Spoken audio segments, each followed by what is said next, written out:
man laqiyallaha la yusyriku bihi syai'a dakhalal jannah.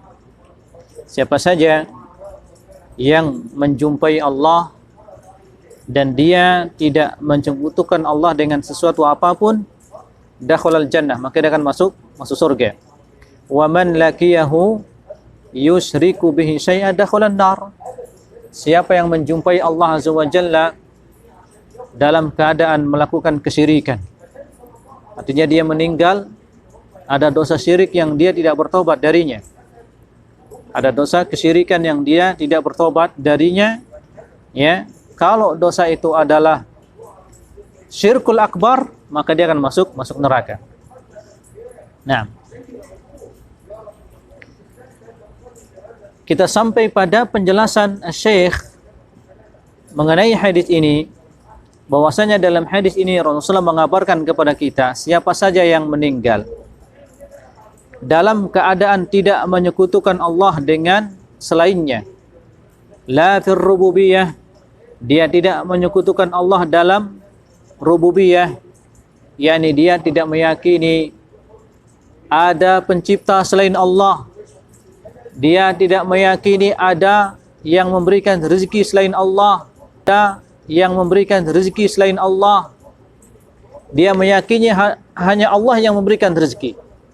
Dia meyakini hanya Allah yang menghidupkan, hanya Allah yang mematikan, hanya Allah yang memberikan rezeki, hanya Allah yang menyembuhkan dari penyakit. Ya, dia tidak menyekutukan Allah dalam perkara rububiyah. Wala fil uluhiyah, dan dia tidak menyekutukan Allah dalam perkara al-uluhiyah.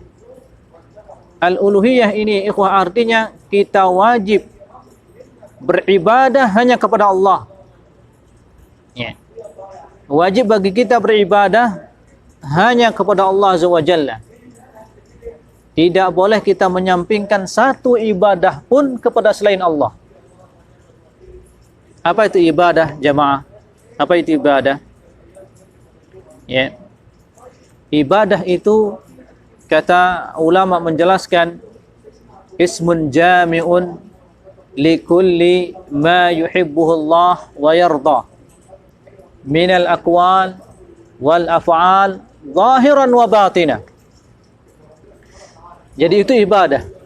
Ibadah itu adalah suatu nama yang mencakup seluruh apa saja yang dicintai Allah. Ini lihat. Suatu nama yang mencakup seluruh apa saja yang dicintai oleh Allah dan diridhoi oleh Allah. Dari perkataan, perbuatan, yang lahir ataupun yang batin. Itulah ibadah. Maka di sini ada syarat. Perkataan itu dicintai Allah, perkataan itu diridhoi oleh Allah. Apakah itu lahir ataupun batin, maka itulah ibadah. Maka syaratnya harus dicintai oleh Allah, harus diridhoi oleh Allah Azza wa Jalla. Kapan ibadah itu dicintai oleh Allah? Kapan ibadah itu diridhoi oleh Allah Azza wa Jalla? Pertama, apabila ibadah itu adalah perintah Allah. Apabila ibadah itu adalah perintah Allah. Kemudian dikerjakan karena Allah. Dikerjakan ikhlas karena Allah. Yang kedua, apabila perintah itu adalah apabila ibadah itu adalah perintah Rasulullah dan kemudian dikerjakan sesuai dengan sunnah Rasulullah. Nah, apabila ibadah ini perintah Allah, kemudian dikerjakan ikhlas karena Allah, ini adalah perintah Rasulullah, kemudian ibadah ini dikerjakan sesuai dengan sunnah Rasulullah SAW. Nah, kalau ibadah ini keluar dari, ini bukan perintah Allah, ternyata manusia mengerjakan ibadah di luar perintah Allah, apakah ini dikatakan ibadah? Tidak menjadi ibadah. Tidak menjadi ibadah. Contoh, salah seorang dari 3 sahabat datang bertanya, yas'aluna an ibadati Nabi sallallahu alaihi wasallam, ya, falamma akhbaru biha ka'annahum taqalluha. Mereka bertanya tentang ibadah Rasulullah SAW. Ketika mereka dikabarkan tentang ibadah Rasulullah, seakan-akan mereka menganggap ibadah Rasulullah sedikit. Nah, ini ibadah Rasul sedikit, tapi dengan ibadah ini, ya, ghafarallahu lahu ma taqaddama min dzambihi wa ma ta'akhkhar. Allah mengampuni dosanya yang lalu ataupun yang akan datang. Artinya Rasulullah ma'sum dari dosa. Nah, akhi, khalastu? Taib sismu al-manfa kulluha fin? Inda sayyara? Naam? Inda sayyarati? Khalas, khali hunak. مقفل الباب. خليك تحت جنب الكفر ان شاء الله. الله بارك فيك. نعم. نعم. Kemudian kedua, apabila seorang beribadah, ibadahnya bukan perintah Rasulullah, bukan perintah Rasulullah, dan dia lakukan tidak sesuai dengan contoh Rasulullah, apakah itu dikatakan ibadah? Tidak. Tidak dikatakan ibadah, karena ritual ibadahnya ini tidak dicintai oleh Allah, tidak diridhoi oleh Allah. Nah, kita contohkan tadi, ada 3 orang yang bertanya tentang ibadah Rasulullah SAW setelah dikabarkan kepadanya, ya, ka'annahum taqalluha, seakan-akan mereka menganggap sedikit ibadah Rasulullah. Lalu salah seorang mengatakan, amma ana fa'asumu ad-dahar wala ubtir. Lalu salah seorang mengatakan, kalau begitu saya akan puasa terus dan tidak akan berbuka. Artinya setiap hari dia akan berpuasa terus. Ya, setiap hari dia akan berpuasa terus. Dia ingin unggul dalam beribadah. Salah seorang dari mereka, amma ana, ya, fa usolli laila wala anam. Saya akan sholat malam terus tidak akan tidur.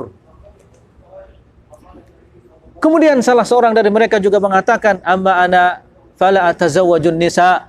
Saya tidak akan mendatangi istri saya akan ibadah terus. Lihat ikhwah, pertama dia ingin puasa terus. Puasa bagus kan? Bagus. Tapi ternyata ini bukan cara perintah Rasulullah. Apa kata Rasulullah SAW? Hal antum taquluna kada wa kada? Apakah kalian yang mengatakan ini dan ini? Qalu na'am. Maka Rasulullah SAW mengatakan, amma ana asumu wa ubtir. Ini sunnah Rasul. Adapun saya terkadang puasa, saya berbuka. Saya terkadang tidak puasa. Adapun puasa terus setiap hari, maka ini bukan dari perintah saya. Jadi siapa saja yang puasa terus setiap hari, itu bukan sunnah Rasul. Menjadilah ibadah itu bukan, menjadilah ritual yang dia lakukan itu bukan ibadah. Karena dia tidak mencontoh Rasulullah sallallahu alaihi wasallam. Nah, yang kedua, kata Rasulullah, usolli wa anam. Saya salat dan juga tidur. Jadi kalau ada orang salat terus, salat malam, enggak pernah tidur, itu bukan sunnah Nabi. Amma ana usolli wa anam. Jadi Rasulullah mencampur antara salat dengan tidur. Beliau salat juga beliau tidur. Nah, kalau salat terus salah, bukan sunnah Rasul. Karena nanti ada hak, ada orang yang dia zalimi. Ya, ada orang yang dia zalimi. Orang kalau puasa terus, mana ada tenaga dia mencari nafkah nanti. Ya.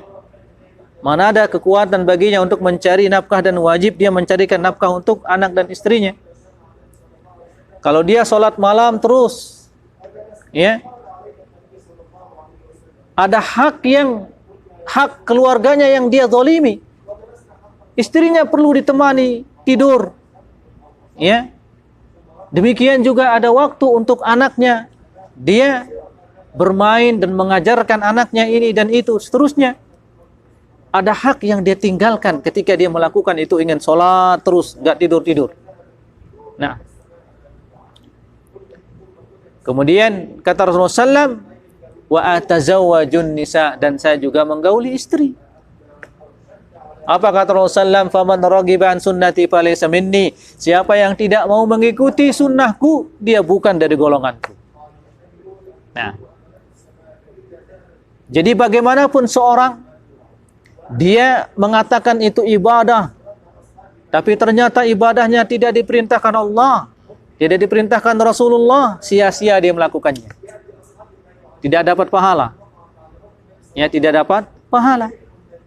Karenanya Rasulullah SAW bersabda, "Man ahdatha atau man amila amalan laisa alaihi amruna fahuwa raddun." Siapa yang melakukan suatu amalan ibadah yang tidak ada di dalam agama kita ini, fahuwa raddun ay mardudun, maka ibadahnya itu ditolak. Rasulullah menamakannya di sini dengan ibadah atau amalan. Ya, man amila amalan. Siapa saja yang melakukan sebuah amalan ibadah, tapi amalannya itu apa? Laisa alaihi amruna. Tidak ada di syariat kita ini. Fahuwa raddun, maka amalannya itu ditolak. Jadi sia-sia. Ya. Sia-sia dia melakukan ibadah tersebut. Nah, atau dia menciptakan ibadah. Ya, wa fi riwayatin man ahdatha fi amrina hadza. Siapa yang menciptakan suatu ibadah dalam agama kita ini, ya, ma laisa minhu, yang tidak ada di dalam agama kita ini, fahuwa raddun, maka ibadahnya itu ditolak. Maka dua hal ini ikhwah saling menguatkan hadis ini. Yang pertama, man amila amalan laisa alaihi amruna. Ada ibadah memang asalnya diperintahkan. Asalnya diperintahkan. Ya. Contoh, tawaf 7 putaran. Asalnya 7 putaran, tapi ada orang mengatakan saya kuat 14 putaran. Ya kan? Berarti di sini dia menambahkan dari apa yang disunnahkan Rasul. Maka menjadi tidak diterima. Ya, tidak diterima. Nah, maka dalam bab ini ikhwah kita harus hati-hati. Ya, terkadang ada seorang dia meyakini amalkan surah Al-Ikhlas, baca setiap malam Jumat ya 150 kali, maka rezeki lancar. Ini harus dicari apakah ada perintahnya dari Allah, perintahnya dari Rasulullah. Bila ada, alhamdulillah. Kalau tidak ada, sia-sia, nggak ada pahalanya. Ya, bahkan apa? Bahkan ini mendatangkan dosa. Ya, bahkan ini mendatangkan dosa. Kenapa? Karena telah menandingi Rasulullah di dalam membuat syariat. Ini dosanya. Ini dosanya. Menandingi Rasulullah, atau dia secara tidak langsung beranggapan bahwasanya Rasulullah tidak sempurna menyampaikan syariat. Faqad za'ama anna Rasulullah SAW khana ar-risalah. Maka dia telah menganggap bahwasanya Rasulullah SAW telah mengkhianati risalah. Sebagaimana perkataan Imam Malik. Nah, faidah dari hadis ini ikhwah, yang pertama, isbatul jannah wan nar. Wajib bagi kita meyakini adanya surga dan neraka. Ya, man laqiyallah la yusriku bihi syai'a dakhala jannah. Siapa yang menjumpai Allah dalam keadaan tidak menyekutukan Allah, maka dia akan masuk surga. Ya. Wa man laqiyahu yusriku bihi syai'a dakhala nar. Siapa yang menjumpai Allah dan dia menyekutukan Allah, ada dosanya, dosa kesyirikan yang dia tidak bertobat, dakhalan nar, maka dia akan masuk neraka. Maksudnya di sini adalah asyirkul akbar, syirik besar. Yang kedua, al-ibratu fil a'mal khawatimuha. Ya. Al-ibratu fil a'mal khawatimuha. Penentu amalan seseorang itu adalah penutup amalannya. Makanya hati-hati ikhwah. Penentu amalan seseorang adalah penutup amalannya. Jadi jangan kita cepat membenci saudara kita yang melakukan maksiat. Sebaiknya kita doakan. Semoga Allah memberikan dia hidayah. Ya. Karena bisa jadi kita tidak mengetahui sekarang dia bermaksiat, nantinya dia bertobat dan Allah Azza wa Jalla mengakhiri hidupnya dalam keadaan dia bertobat, taat kepada Allah. Nah, dan ini pelajaran kepada kita bahwasanya hendaklah setiap waktu kita berusaha dalam ketaatan. Karena penentu al-ibratu fil a'mal khawatimuha. Yang menjadi penentu pada amalan seseorang adalah penutupnya. Penutup amalannya. Seseorang bisa jadi dia meninggal dunia wal iyadu billah ternyata dalam keadaan bermaksiat. Dalam keadaan bermaksiat.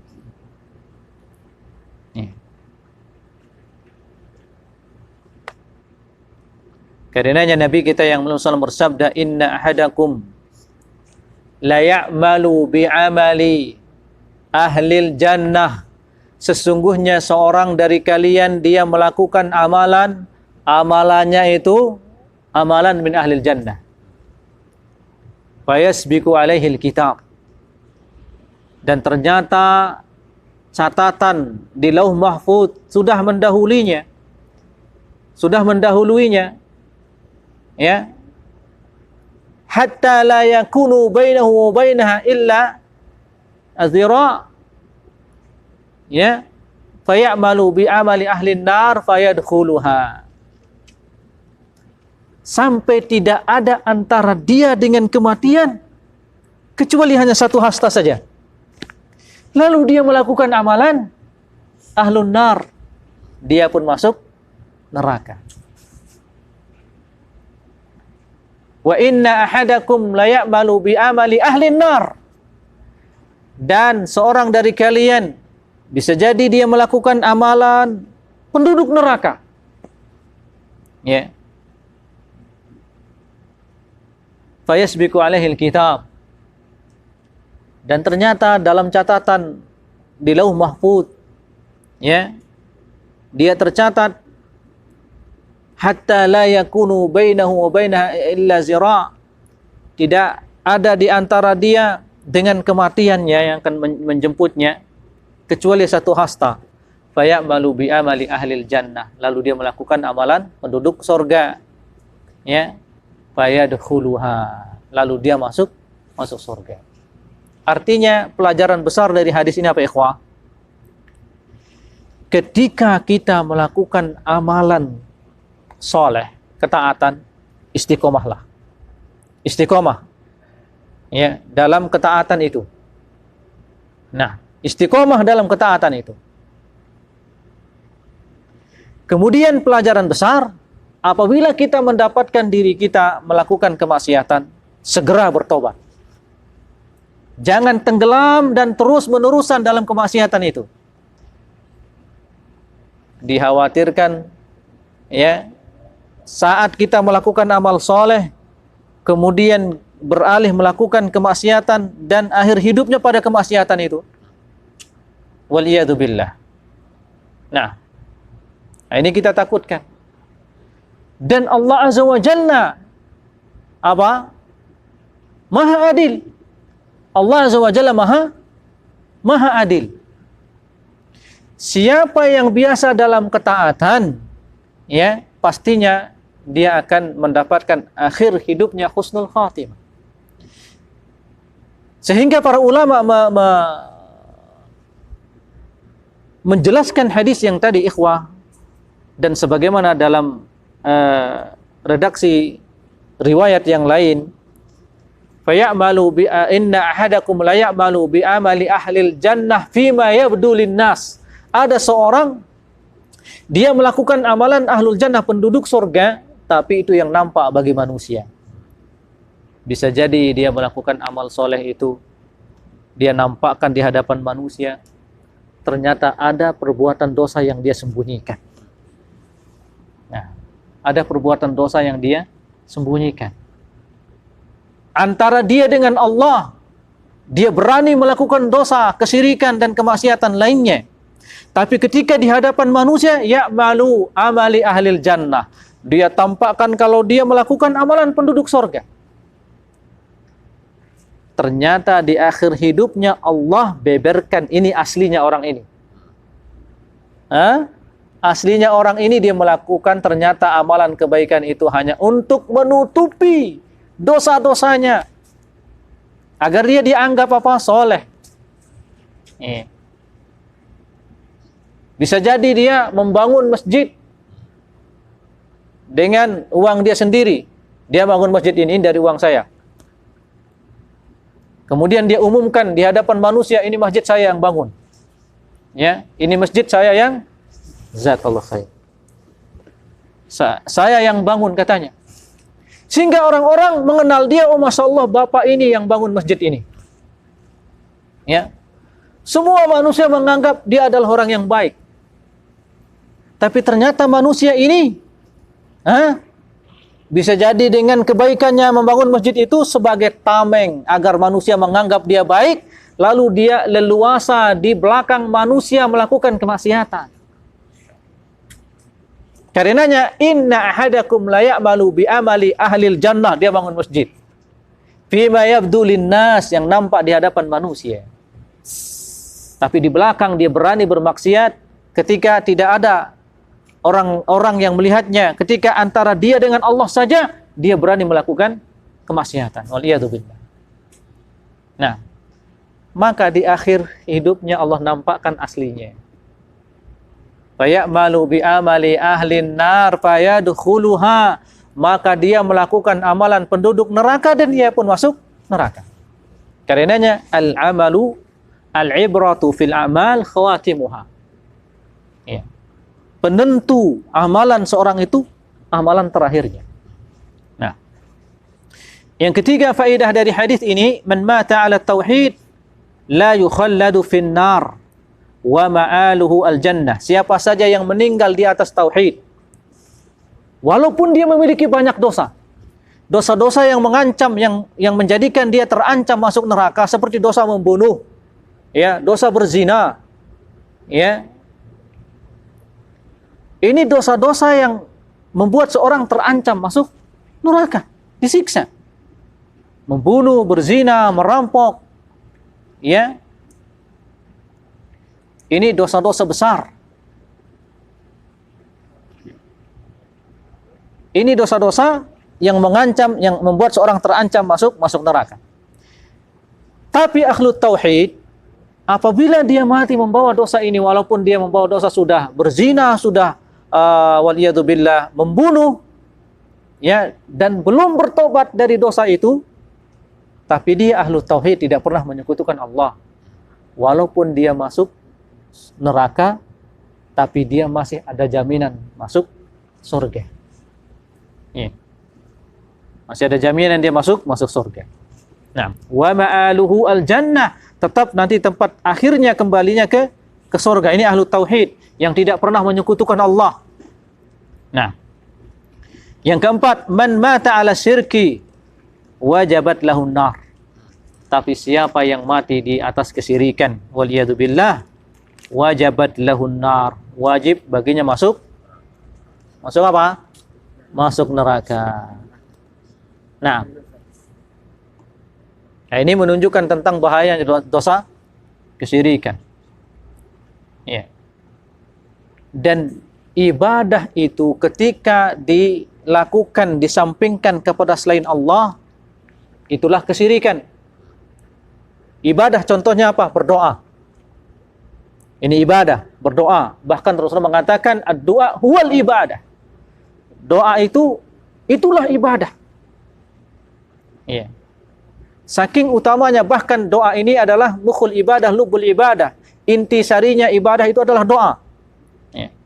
Ketika seorang dia berdoa, ya mengatakan, ya Syekh Abdul Qadir Al-Jailani, ya wahai wali fulan, ya dia berdoa meminta kepada makhluk yang sudah mati. Ya, ini dia berdoa kepada selain Allah. Ini kesyirikan. Allah Azza wa Jalla berfirman, "Ud'uni astajib lakum." Mintalah kepadaku, aku yang akan memenuhi permintaan kalian. Wa idza sa'alaka ibadi anni fa inni qarib ujibu da'watad da'i idza da'an. Nah, apabila hambaku bertanya kepadamu tentangku, katakan bahwasanya fa inni qarib, aku dekat. Ujibu da'watad da'i, aku yang memenuhi doa orang-orang yang berdoa. Jadi bukan manusia, bukan makhluk, bukan orang yang mati. Ya, apakah dia adalah waliullah? Bukan pula malaikat, bukan pula para nabi yang mengijabah doa manusia, tapi Allah Jalla Jalaluh.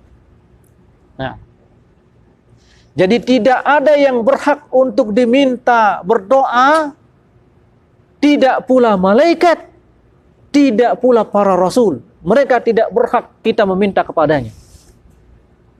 Ya. Jadi tidak boleh kita meminta diberkahi, dilancarkan rezeki kepada malaikat, kepada para rasul juga tidak boleh. Karena ini adalah min khususiyatillah azza wa jalla, kekhususan Allah. Nah, bentuk ibadah misalnya juga berkurban.